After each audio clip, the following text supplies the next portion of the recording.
Bonjour à tous. Merci pour votre intérêt pour cette conférence. Alors, concernant cette conférence sur l'IA, elle s'inscrit aussi plus généralement dans la question du numérique.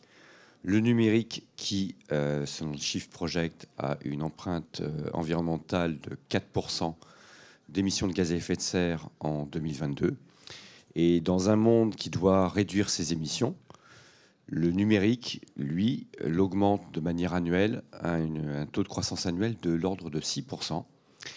Et ça, ces 6%, c'était avant la vague de l'IA.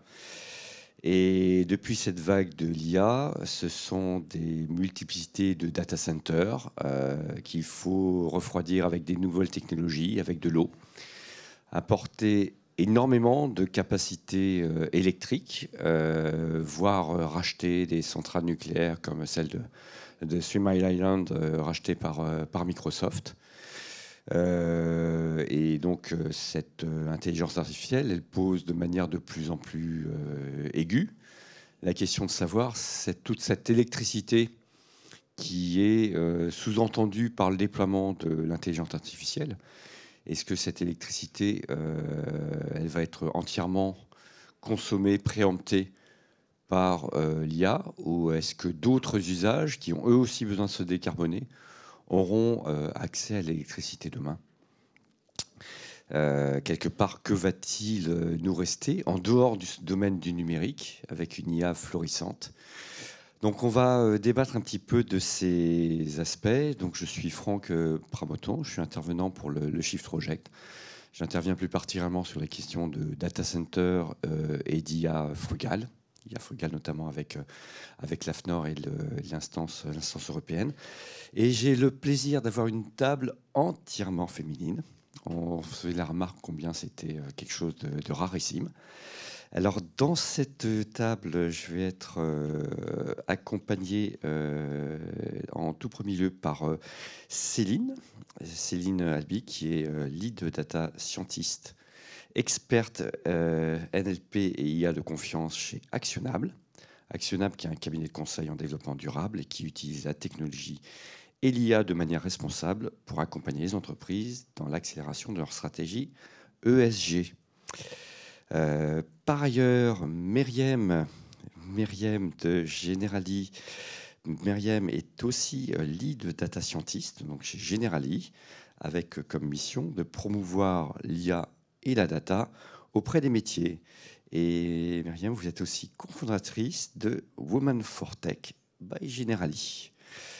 Nous avons ensuite Lina que je remercie, qui remplace au pied levé une autre intervenante de l'AFNOR malade. C'est un petit peu la saison.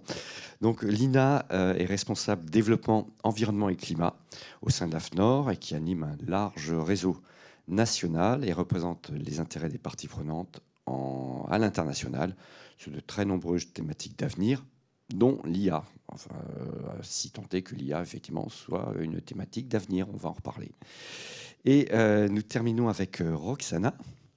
Roxana, qui est directrice exécutive d'Impact AI, un collectif qui sensibilise aux enjeux sociétaux de l'intelligence artificielle, rassemblant 80 leaders de différents secteurs depuis 2018 pour favoriser l'adoption de l'IA responsable en entreprise.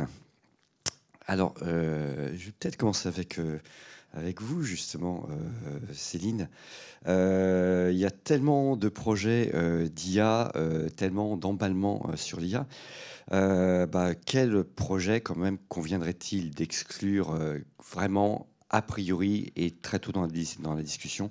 Quels projets sont manifestement irresponsables et ne devraient pas faire l'objet d'un déploiement de l'IA? Merci Franck pour cette présentation. D'abord, bonjour à toutes et à tous dans la salle. Ravi d'être là aujourd'hui pour parler IA et durabilité. Concernant l'IA irresponsable, j'aimerais bien distinguer trois types de cette IA. D'abord, une IA à finalité non durable, c'est-à-dire une IA qui permet d'accélérer, par exemple, l'exploitation des énergies fossiles, dont on connaît toutes et tous les externalités et du coup, les impacts pour notre environnement et pour notre société. Du coup, c'est une IA à exclure carrément, contrairement à une IA, par exemple, qui peut promouvoir l'éco-conception et donc un développement de produits tirés par le recyclage avant même de commencer la mise en production. Un deuxième type d'IA irresponsable, c'est une IA à tout prix. Une IA tirée par les dernières technologies, par la maximisation des performances. Quand on dit à tout prix, c'est-à-dire parfois même sans utilité, sans objectifs clairs, sans même utilisateurs finaux qui ont vraiment besoin de l'utiliser. On a un peu vu ça avec l'IA générative. Tout le monde voulait la mettre en production, tout le monde voulait s'en servir. Il y a vraiment des cas d'usage où il y a du potentiel pour cette IA, mais pas partout. Donc la troisième catégorie d'IA irresponsable, c'est une IA de gâchis. Une IA qui a peut-être un sens, qui a un objectif, où en fait il y a aussi des utilisateurs finaux qui l'attendent avec impatience, parce que ça apporte du ROI, ça apporte de la productivité, etc. Par contre, cette IA est développée dans son coin. Elle ne tient pas compte des contraintes réglementaires, contraintes de sécurité, contraintes de mise en production, de temps de réponse par exemple. Et du coup, cette IA n'arrive jamais en production. Et c'est du gâchis. Tous les coûts engagés pendant son développement et aussi toute l'empreinte environnementale engagée, elle est du gâchis. Chez Actionnable, nous sommes convaincus qu'une utilisation responsable de l'IA permet d'accélérer vers la durabilité. Et donc, pour justement éviter ces dérives, nous avons mis en place plusieurs mesures. Je commence par la mesure la politique de durabilité, où en fait, pour chaque nouvelle opportunité, chaque nouveau projet, nous allons mesurer, nous allons noter la durabilité. Et éventuellement, ça nous permet d'exclure tout projet qui n'est pas aligné avec nos engagements de durabilité en interne. Parfois, les employés chez Actionnable sont aussi consultés pour exprimer leurs devoirs professionnels et aussi s'exprimer sur leur engagement individuel pour que nos travaux au sein de l'entreprise soient alignés aussi avec nos engagements individuels. Et là, le devoir professionnel est très important pour chacun et toutes et tous. La deuxième mesure, c'est une méthodologie de delivery d'IA chez Actionnable. Une méthodologie qu'on a mise en place depuis l'année 2021, dès le début de l'AI Act, la réglementation européenne pour encadrer les projets d'IA. Et cette méthodologie a été certifiée LNE d'un point de vue process et gouvernance et labellisée Label IA, notamment sur les volets RSE pour une IA responsable. Cette méthodologie est dotée du coup d'une gouvernance qui nous permet d'arrêter le projet à tout moment, d'avoir toujours une balance positive qui nous guide dans nos prises de décision, dans le choix technologique, et aussi qui nous permet d'appliquer les bonnes pratiques de l'IA frugale que nous allons aborder par la suite pour mesurer et cerner l'empreinte carbone de tous nos projets de bout en bout. Merci beaucoup. Alors, on a plusieurs mots qui ont été lancés. IA irresponsable, IA responsable, IA frugale. Mais justement, l'AFNOR a publié un référentiel général sur l'IA frugale. Alors, l'IA frugale, qu'est-ce que c'est ? Merci pour cette question et bonjour à toutes et à tous. Effectivement, le mot IA frugale, on a pu le voir émerger à différents endroits, dévoyés parfois. Et en fait, aujourd'hui, au niveau AFNOR, on s'est dit il faut qu'on puisse poser un premier cadre, une première définition générale. Alors déjà, peut-être en quelques mots, qu'est-ce que c'est qu'une IA frugale ? C'est une approche qui vise à réduire les besoins en ressources matérielles et énergétiques tout au long du cycle de vie d'un système d'IA, en se concentrant sur la réduction des impacts environnementaux, mais aussi en questionnant l'usage d'une IA. Et c'est vraiment cette partie qui va permettre de se démarquer de notions d'efficience d'un système d'IA, par exemple. Mais déjà, peut-être pour en revenir à la genèse de la thématique, nous, ce qu'on a vu chez AFNOR Normalisation, c'est qu'il n'existait pas de définition commune partagée au niveau des normes internationales qui régissent le marché aujourd'hui sur la thématique de l'IA frugale.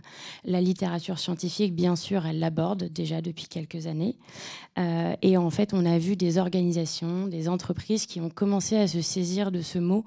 Mais aujourd'hui, on voit que dans tous les domaines du marché, on a quand même des allégations environnementales qui parfois doivent pouvoir être vérifiées ou au moins qu'on puisse se parler le même langage.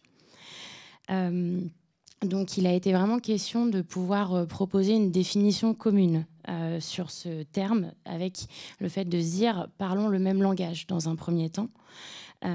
Et ensuite, voyons ensemble comment évaluer l'impact environnemental de l'IA sur une même base méthodologique.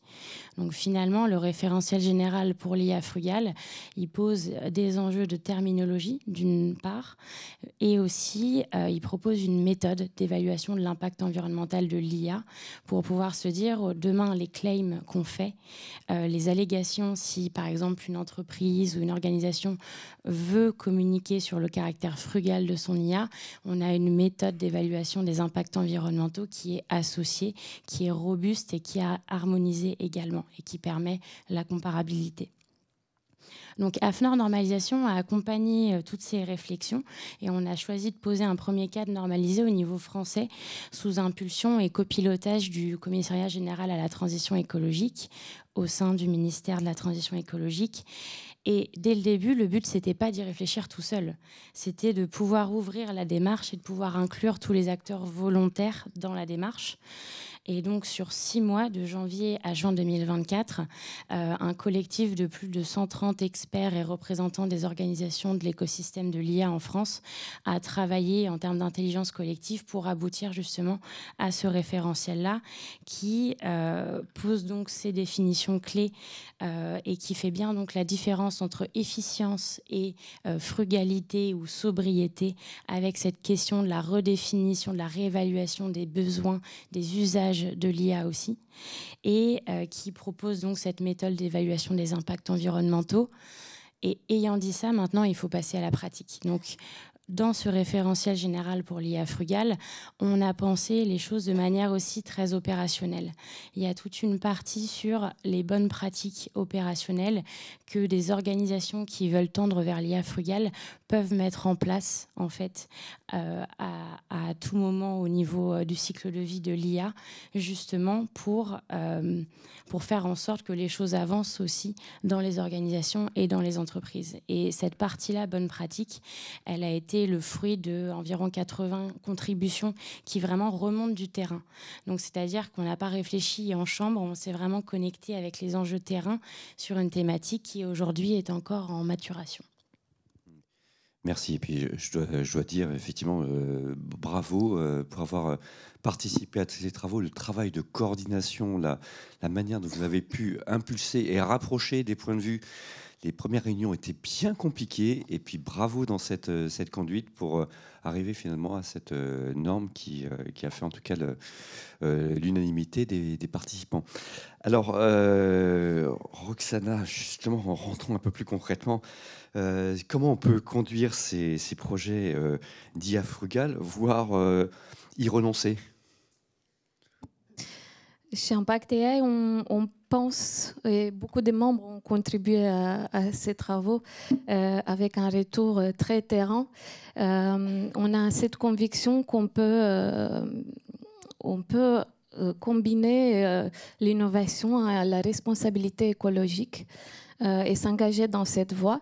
Et pour ça, il faut surtout mesurer et contrôler l'impact environnemental de l'IA. Donc la question, c'est pas si on fait ou pas de l'IA, mais comment on le fait. Et on promeut souvent une approche holistique, structurée et solide avec une gouvernance dont on parlera tout à l'heure. Mais je sortirai peut-être de cadre de l'IA frugale pour aller retourner vers le terme de responsabilité. Il y a la responsabilité écologique, il y a la responsabilité légale. Céline le mentionnait tout à l'heure, les AI Act arrivent. Il y a la responsabilité morale. Chez Impact AI, on traite pas mal des principes éthiques et comment est-ce qu'on les engage en pratique opérationnelle. Et nous pensons qu'il est important d'avoir une démarche d'éco-conception, c'est-à-dire dès le départ, dès le début, avant même de commencer à réfléchir à un projet, de le mettre en prod, voir est-ce que l'IA est utile ou pas. Est-ce qu'on a vraiment besoin de l'IA? Il y a beaucoup de méthodes classiques, traditionnelles, d'approche statistique, de base de données avec automatisation des tâches très simples à l'aide d'un script qui sont moins énergivores. On n'aura peut-être pas besoin de mettre un LLM là-dessus. Et encore, quand on arrive sur la question des IA génératives, la question qu'on pose, c'est le choix de modèle. Et on revient à la responsabilité. La responsabilité, c'est un choix. Et on a le choix de délibérément choisir un modèle qui correspond à X critères. Un des critères peut être la transparence. Est-ce que on a une capacité de suivre et de mesurer de bout en bout l'impact environnemental de projets IA en utilisant tel modèle? Peut-être qu'on fera un autre choix pour telle raison, et c'est un choix. Donc, je pense que pour répondre à ta question, Franck, de comment, c'est vraiment oser faire des choix délibérément, de renoncer et choisir ce qui est bon et correspond aux valeurs, à la charte éthique, à ce qu'on s'impose et on s'engage en tant qu'entreprise de faire. Très bien, merci.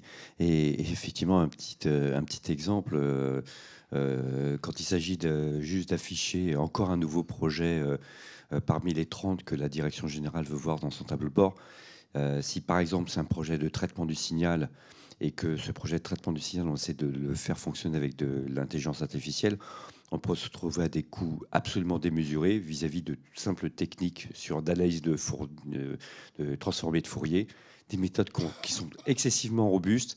Et voilà, on peut essayer d'accrocher sur son tableau de chasse, j'ai un projet IA, mais qui est un projet qui n'a pas de sens.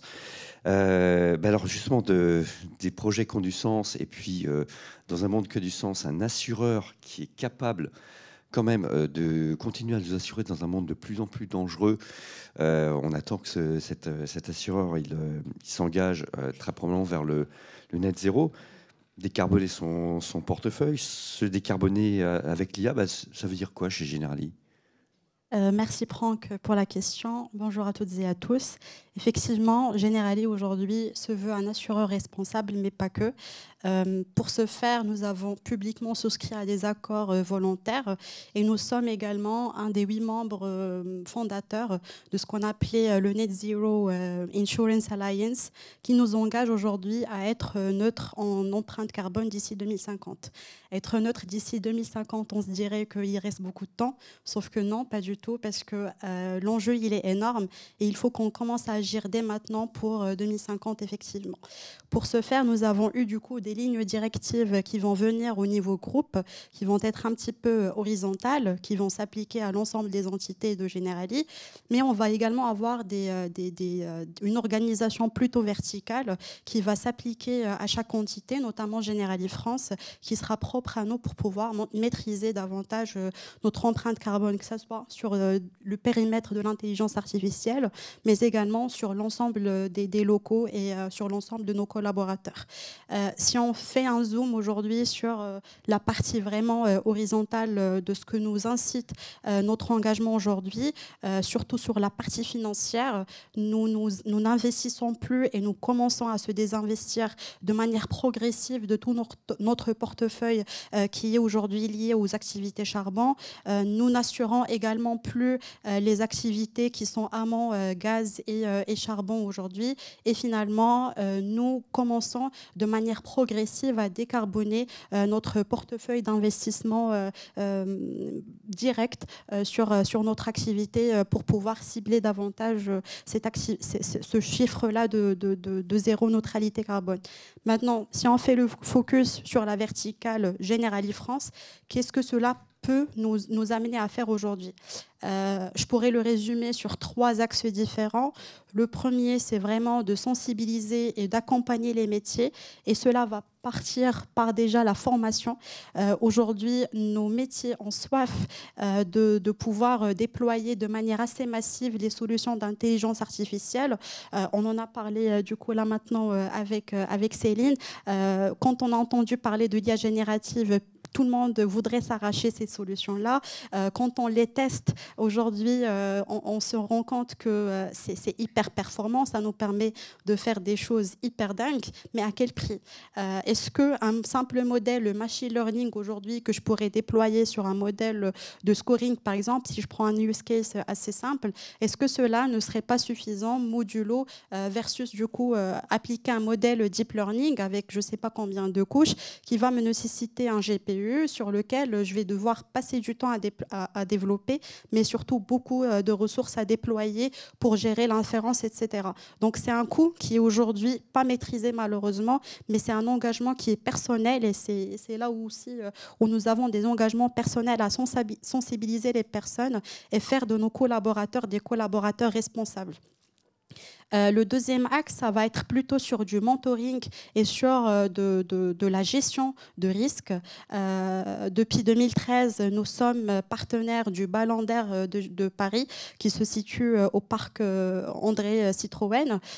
Qu'est-ce que cela nous permet de faire? Déjà de mesurer en temps réel la pollution sur Paris. Ça nous permet de gérer au travers de la data et de l'IA certains KPI qui nous sont aujourd'hui hyper nécessaires pour comprendre l'impact climatique, mais ça nous permet également de sensibiliser l'ensemble des citoyens quant aux enjeux de la pollution. Nous avons également créé au sein de Generali ce qu'on a appelé le Generali Climate Lab. C'est un laboratoire du coup hyper robuste où nous avons une dizaine de personnes qui sont mobilisées, dans des actuaires, des ingénieurs et des doctorants en gestion de risques, qui nous permet de maîtriser les risques qui sont liés aux impacts écologiques. Nous sommes en plein dedans. On est en train de voir juste hier ce qui est en train d'arriver aux US malheureusement. C'est des gros enjeux qui nous semblent...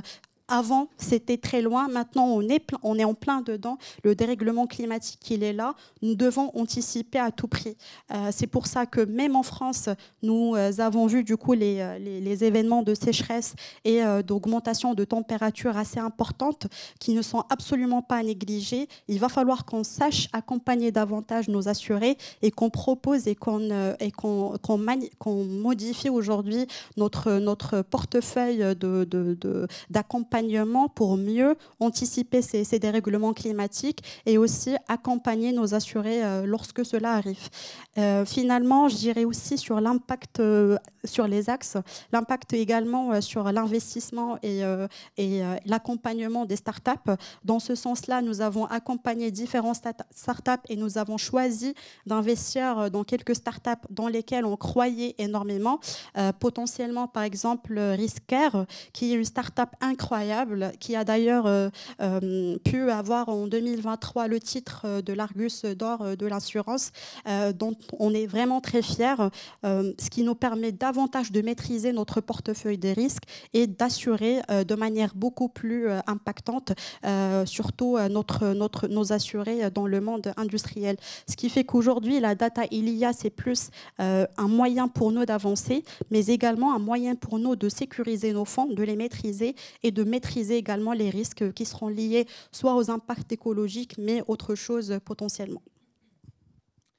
Merci. Et c'est vrai que c'est intéressant parce que ça, on voit cette question de la maîtrise des risques pour un assureur, pour la survie de l'assureur et la capacité à nous aider est fondamentale. Mais ça aussi renvoie après sur la responsabilité ou sur comment je gère les politiques tarifaires, comment j'établis la péréquation sur ces partages de risques avec un climat qui, de toute façon, tant qu'on continue à pousser le numérique dans notre direction, on continue à se dérégler.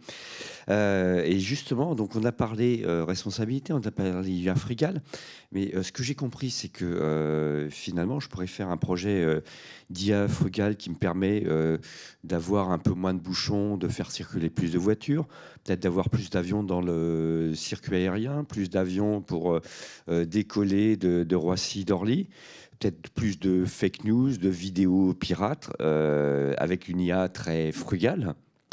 Mais finalement, est-ce que cette IA frugale ne va pas être en elle-même un obstacle à la lutte pour empêcher le dépassement de limites climatiques? Ina ? C'est une très bonne question et justement, c'est ce qu'on a cherché à cadrer aussi. Concrètement, une IA frugale, elle ne se résume pas uniquement sous l'angle de la réduction des impacts environnementaux. Ce serait trop facile.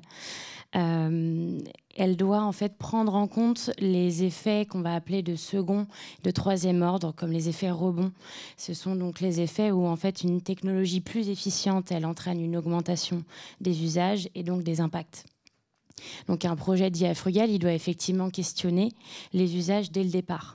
Et donc on en revient effectivement à ces enjeux de responsabilité aussi. Le véritable défi de l'IA frugale, je dirais que c'est de pouvoir questionner les usages donc dès le départ et de faire en sorte que les usages aussi restent compatibles avec le respect des limites planétaires.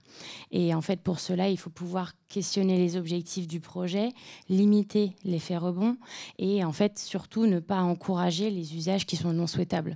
Donc on en revient encore une fois à cette histoire de responsabilité qui est vraiment au centre des différentes actions.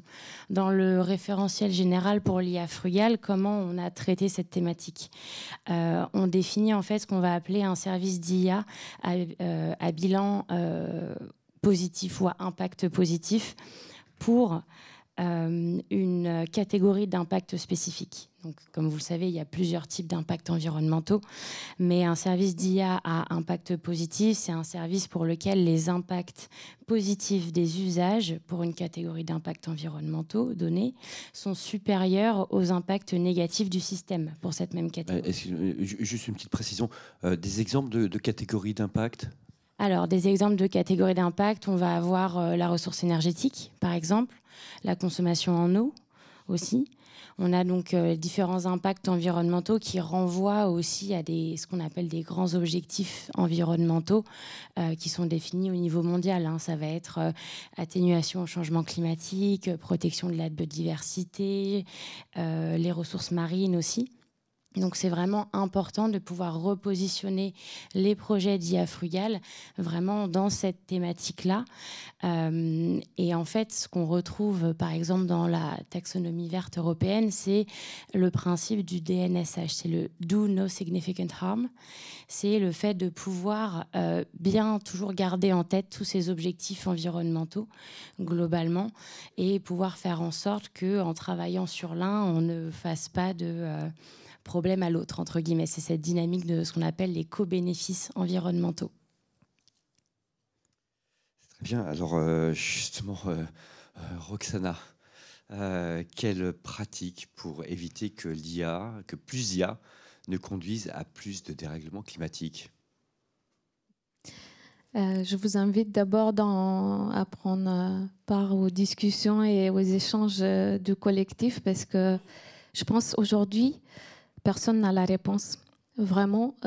Et très, très honnêtement et humblement, 80 entreprises qui sont au collectif d'Impact AI, il y en a des grands, il y en a des petits, des startups, des écoles qui réfléchissent, des chercheurs. Personne n'a la réponse et c'est en échangeant et avec cette intelligence collective mise en commun qu'on arrivera à trouver les réponses ou les bonnes réponses et les bonnes pratiques. Ce que je peux peut-être essayer de partager, c'est quelques grandes lignes. Comme dans le référentiel, on pense aussi qu'il est très important et essentiel de mettre en place une gouvernance, donc ce cadre solide pour mesurer et réduire l'impact environnemental. Il est essentiel de sensibiliser toutes les parties prenantes.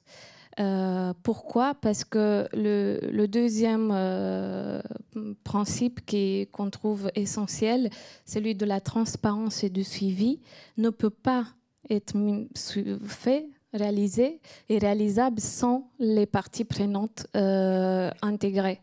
Et c'est en encourageant cette transparence des fournisseurs, des partenaires, pour nous donner accès aux informations granulaires de l'impact environnemental des différentes solutions que nous arriverons à suivre et à améliorer en pratique les différents usages, utilisations, projets et démarches qu'on a mis en place. Donc c'est vraiment une approche de learn by doing, enfin d'apprentissage en faisant, et avec cette évaluation très rigide, je dirais, on pourrait aussi réussir à s'améliorer et à trouver ces solutions, ces bonnes pratiques que nous essayons au sein de Collectif Impact AI de partager. En tout cas, l'idée, c'est d'inviter tout le monde à discuter, à échanger, à avoir ces conversations en interne, que ce soit à la cafette ou aussi avec les boards, pour pouvoir mettre en place des outils et des méthodes de suivi. On a besoin évidemment des décideurs qui sont éclairés, qui comprennent le pourquoi et le comment, et qui s'engagent du coup à utiliser ces données pour améliorer tout le processus. Donc c'est vraiment un apprentissage continu qui va au-delà des engagements qui sont vraiment des discours. Donc en pratique, concrètement, il faut mettre en place ce cadre et continuer à discuter, à échanger, à partager pour trouver les meilleures pratiques et solutions. Nous, on a publié récemment un brief. On publie souvent des briefs d'IA responsables sur différentes thématiques. Et l'avant-dernier, en septembre, c'était sur le sujet de l'environnement, justement avec beaucoup de bonnes pratiques qui sont partagées par nos membres au sein de la communauté IA responsable sur comment contrôler et limiter l'impact environnemental. Il est disponible sur le site gratuitement, vous pouvez le télécharger et regarder sur le site Impact AI, impact-ai.fr. J'ai fait ma minute promo, désolé Franck. Mais il y a pas mal des outils et je n'hésite pas à mentionner, il y a une boîte à outils qu'on a publiée en 2020. Oui, on parlait d'IA Frugal il y a très très longtemps. Et il y a une boîte à outils qu'on n'a pas réussi à mettre à jour justement avec les IA génératives, les questions autour des LLM, parce que simplement réussir à se mettre d'accord, la publication elle est obsolète au moment de la diffusion, donc on fait des briefs aujourd'hui qui apparaissent tous les mois, mais il y a cette boîte à outils qui a toujours une approche qui reste valable sur tous les IA, que ce soit classique ou générative, qui est la boîte à outils et Green AI, qui est sur notre site aussi disponible en téléchargement. Très bien. De toute façon, ça contribue à rester dans les limites planétaires. Donc, c'est de la bonne pub. Et justement, Myriam, comment est-ce qu'on gère chez Generali l'IA? Vous êtes dans un environnement concurrentiel. Est-ce qu'il ne va pas s'agir quand même un petit peu de multiplier les projets d'IA pour inonder les postes des collaborateurs? Est-ce qu'ils aient plein d'onglets pré-remplis de scoring alimentés par de l'IA? Pas pour les idées être plus productives, comment on gère ça? Je pense qu'une grande partie de la réponse serait il faut qu'on soit tous responsables, parce que les outils d'intelligence artificielle, nous, on pourra en déployer de manière ultra massive. Ce n'est pas ça qui va nous bloquer, c'est plutôt quel objectif et qu'est-ce qu'on en fait derrière. C'est pour ça que nous avons revu de bout en bout toute la manière avec laquelle nous cadrons les sujets, la manière avec laquelle nous déployons les sujets et la manière avec laquelle nous accompagnons les métiers de Generali pour toute la partie conduite de changement et change. Qu'est-ce que ça veut dire vraiment revoir le cadrage? Nous avons construit tout ce qu'on appelle du coup des matrices d'éligibilité de use case, déjà pour challenger le besoin, voir les ROI, etc. Mais également voir aujourd'hui ce use case, sur quoi il va porter, sur quelles solutions également on va pouvoir le mettre en place, etc., etc.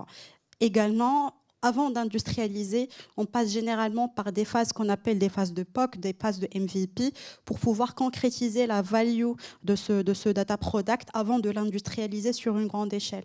Qu'est-ce que cela nous permet de faire concrètement? C'est déjà voir est-ce que le use case marche, parce qu'on ne va pas s'amuser à investir beaucoup d'argent sur des use cases qui sont voués à l'échec, c'est totalement clair, mais également de réduire de manière assez drastique notre empreinte carbone, parce qu'au lieu d'utiliser des terras de données, on va plutôt travailler sur des échantillons. Au lieu d'investir sur des modèles assez complexes, on va plutôt investir sur des modèles assez simples pour voir est-ce que cela va marcher, parce que qu'est-ce que j'en ai à gagner avec 3% de plus sur mon F-score, du coup sur mes métriques d'apprentissage, alors que j'ai bousillé l'environnement derrière. Ce n'est pas vraiment du gain. Un vrai challenge qui se pose aujourd'hui, c'est aussi, comme j'ai dit tout à l'heure, l'accompagnement des métiers et la formation. Aujourd'hui, nous sommes contraints de déployer les solutions d'intelligence artificielle et également les solutions d'IA générative. Je pense qu'un des éléments qu'on ignore et qu'on oublie aujourd'hui, c'est que, OK, le modèle, admettons un GPT 3.5 que je vais mettre en production aujourd'hui, il a été entraîné, donc il y a toute l'empreinte carbone qui est liée à l'entraînement, parce que c'est des millions de paramètres, donc c'est hyper pas négociable, mais il y a également tous les coûts d'inférence. Je pense que si je fais l'exercice assez simple de vous demander de lever la main si vous n'avez pas encore utilisé ChatGPT, j'en doute qu'il y aurait une seule personne qui va lever la main parce qu'on l'aura tous utilisé. Si, on en a. Très bien. On en a. Franchement, bravo. Et d'autres mains? Oui, bravo, voilà. En tout cas, la majorité de la salle aura utilisé ChatGPT. Donc, le coût de l'inférence qui est lié, aujourd'hui, on n'arrive même pas à le maîtriser, tellement il y a beaucoup d'appels en API à l'aller-retour, il y a où est-ce que le data center il est positionné, etc., etc. Donc, c'est des coûts unitaires qui vont venir s'ajouter de manière incrémentale, qu'aujourd'hui, on arrive encore une fois, pas du tout à maîtriser, mais qui sont quand même, d'après les premières études, assez drastiques. Si on combine juste l'impact écologique de l'IT aujourd'hui, il serait à environ 4% de l'environnement, de l'empreinte carbone mondiale. Dans 2030, ce qui est prévu, c'est que ça soit à 20%. Donc, c'est énorme. Et avec l'arrivée de l'IA générative, ça va encore plus augmenter. Ce qui fait qu'aujourd'hui, les enjeux, ils sont hyper importants pour nous.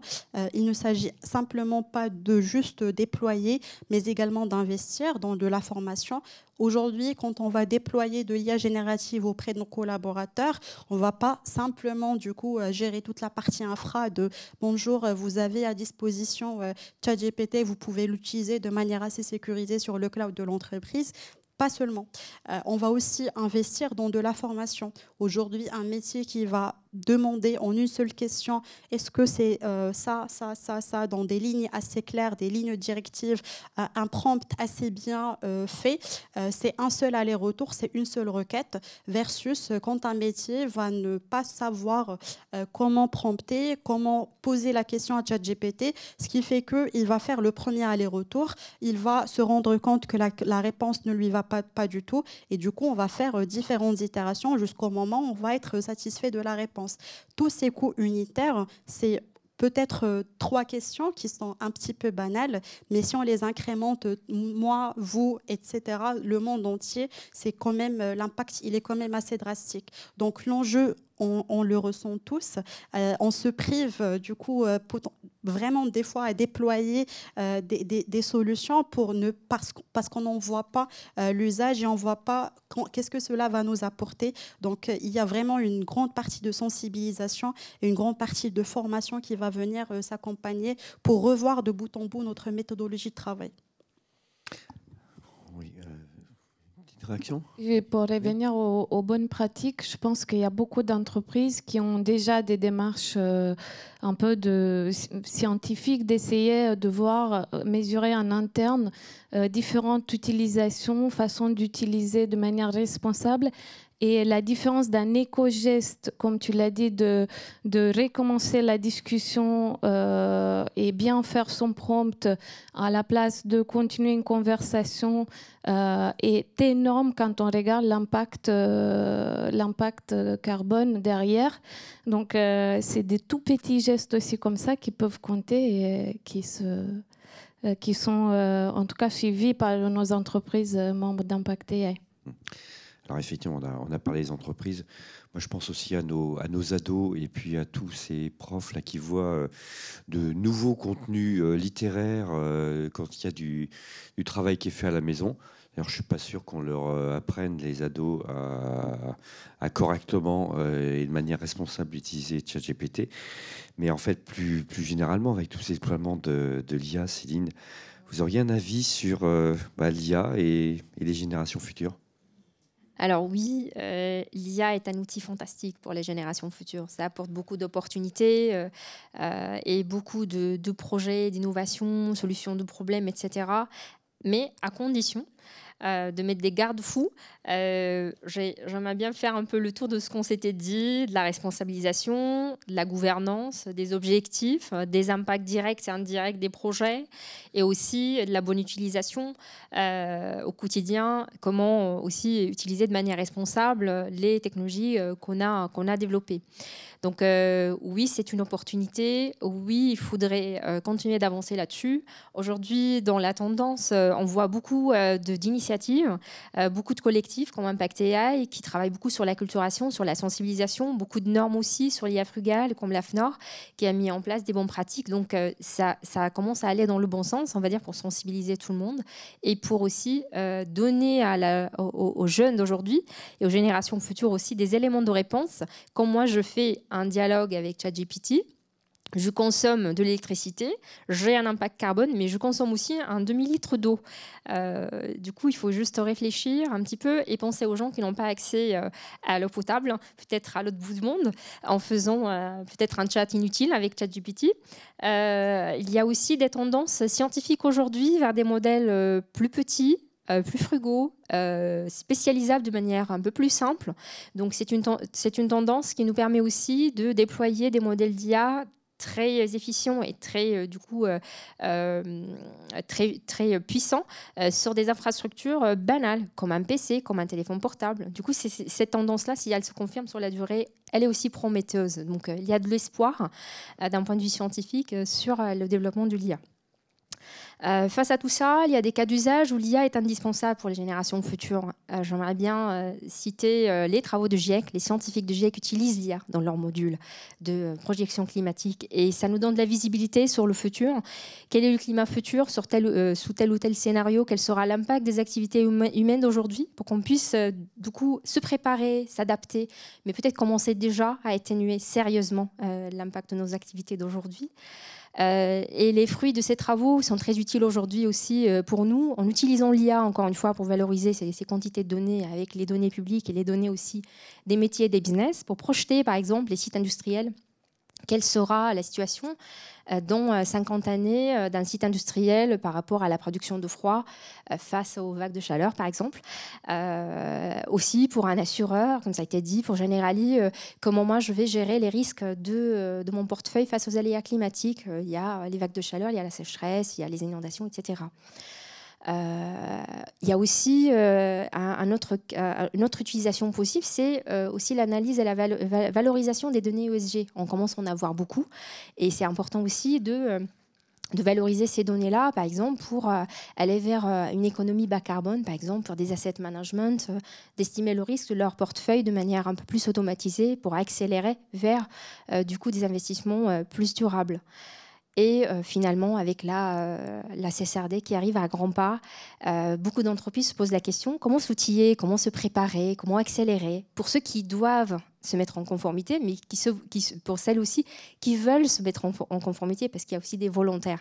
Donc l'IA est un outil incontournable aussi pour accélérer, outiller toutes les étapes du process, dès l'analyse de la double matérialité jusqu'à la génération des rapports, pour du coup plus de durabilité, plus de responsabilité des entreprises et plus de transparence. Merci beaucoup, parce que ça nous amène finalement par rapport au titre l'IA à la fois danger et secours. la planète. Et ça, c'est entre nos mains et pas entre les mains d'IA. C'est bien à nous de le décider. En tout cas, je vous remercie beaucoup et je vous propose qu'on puisse prendre quelques questions et échanger avec la salle. Oui, monsieur ?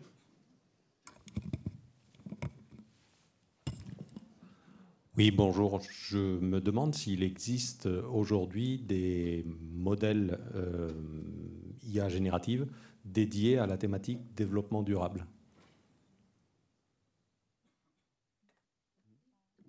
Il y a pas de modèle, mais je mentionnerai parce que souvent sur cette thématique, il y en a des participants dans la salle qui ne connaissent pas Climate Q&A. Et je conseille fortement d'aller voir parce que Céline parlait tout à l'heure du GIEC. C'est le rapport GIEC en format conversation pour les nuls, on va dire. En tout cas, moi, je l'utilise, donc n'hésitez pas à aller sur Climate Q&A. Et moi, personnellement, pour annexer public, on développe des outils, bien évidemment, sur mesure sur le sujet. Mais il y a un chat GPT spécialisé CSRD qui pourrait vous intéresser. Et également, il y a la possibilité de charger de la documentation, de la réglementation sur certains autres outils à base d'IA générative, comme Perplexity, par exemple, qui est un outil qui permet d'avoir des réponses sourcées. Ça, c'est important pour la précision des réponses, notamment pour la mise en conformité CSRD. Oui, et je sais que le Shift, à un moment, avait rêvé de déployer aussi de l'IA sur l'ensemble du corpus législatif français pour essayer effectivement de lui donner un peu plus de cohérence climatique. Et on se rend compte qu'effectivement, il y a ce type de cas d'usage qui pourrait être intéressant. D'autres questions ?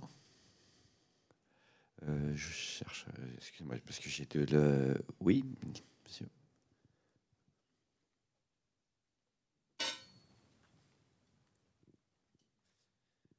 Oui, bonjour. Vous avez parlé de la nécessité de mettre des garde-fous à l'IA. Aujourd'hui, il n'y a pas vraiment de gouvernance de l'IA qui émerge. Selon vous, quelle gouvernance serait souhaitable au niveau mondial pour justement que ces garde-fous soient applicables à grande échelle? Merci. Peut-être les travaux effectivement de la FNOR, SNCF, IA Act. Alors effectivement, c'est une question que tous les acteurs se posent, je pense.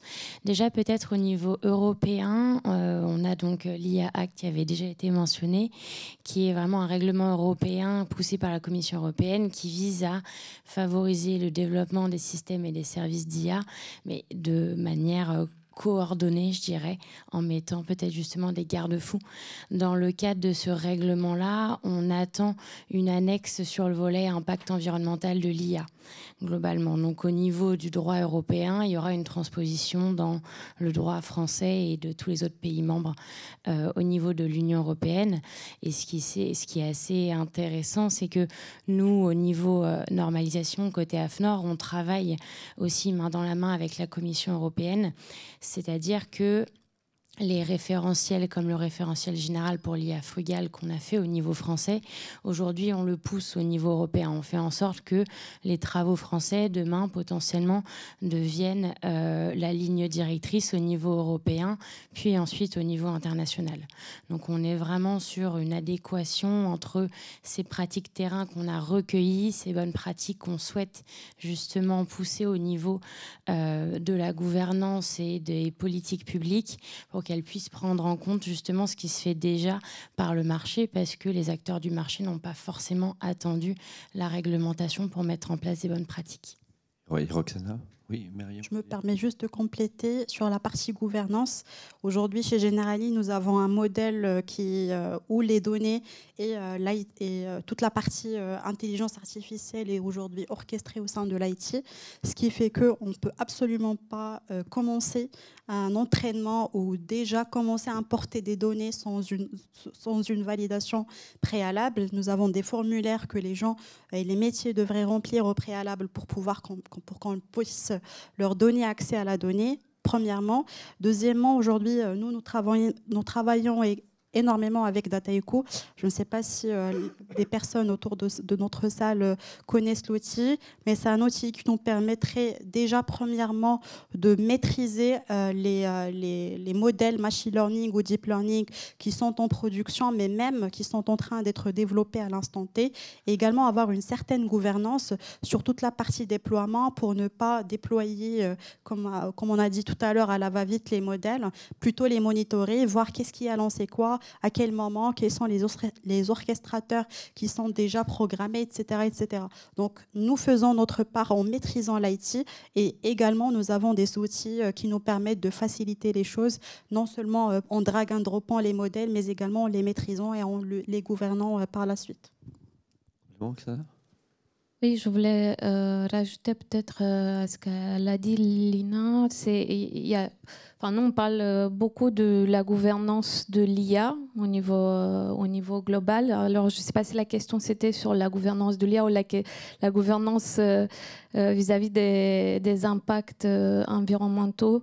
Ce sont deux discussions différentes, mais qui se rejoignent. Et je pense que j'ai grand espoir que le sommet qui aura lieu en février à Paris, le sommet international de l'IA, va nous apporter aussi des solutions, puisque c'est un sommet de l'action. Donc, ça incite les acteurs au niveau global à venir proposer des solutions. D'ailleurs, il y a une consultation qui est ouverte aussi pour le grand public et pour les experts de la société civile. Nous, on contribue, donc n'hésitez pas à faire un retour sur la question de l'IA d'intérêt général. Est-ce que l'IA posant des problèmes au climat et doit être incluse dans la thématique intérêt général? Est-ce que si on remplace le terme la planète par l'humanité, on se sent plus concerné? Moi, en tout cas, je vous invite à donner votre avis à la consultation de ce sommet.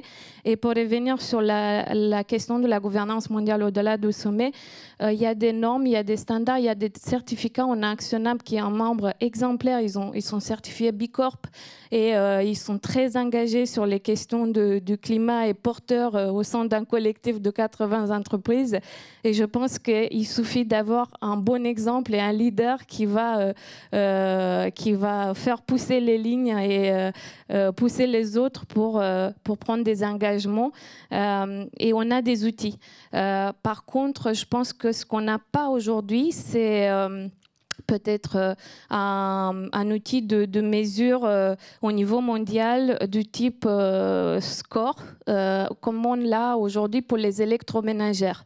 Par exemple, sur le lave-vaisselle, on peut savoir si c'est de A à E un outil qui consomme moins d'énergie. Pourquoi pas demain, vu l'utilisation en masse des modèles d'IA, pourquoi pas avoir un tel outil de classification pour pouvoir permettre aux utilisateurs de choisir vraiment en toute responsabilité. Moi, en tout cas, je sais que je fais cette analyse. Il y a des benchmarks et nos membres, ils ont déjà partagé pas mal de benchmarks, mais je ne suis pas sûre que l'étudiant, le citoyen lambda, il a accès à ces informations. Ça serait intéressant d'avoir accès.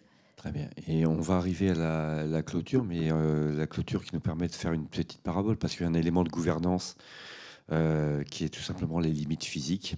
Les limites physiques, il y a quand même un projet d'étude sénatoriale au niveau des États-Unis sur l'impact environnemental de l'IA, notamment vis-à-vis de l'énergie. L'énergie, les États de Virginie, de Californie, du Texas sont confrontés à une préemption énorme des besoins électriques.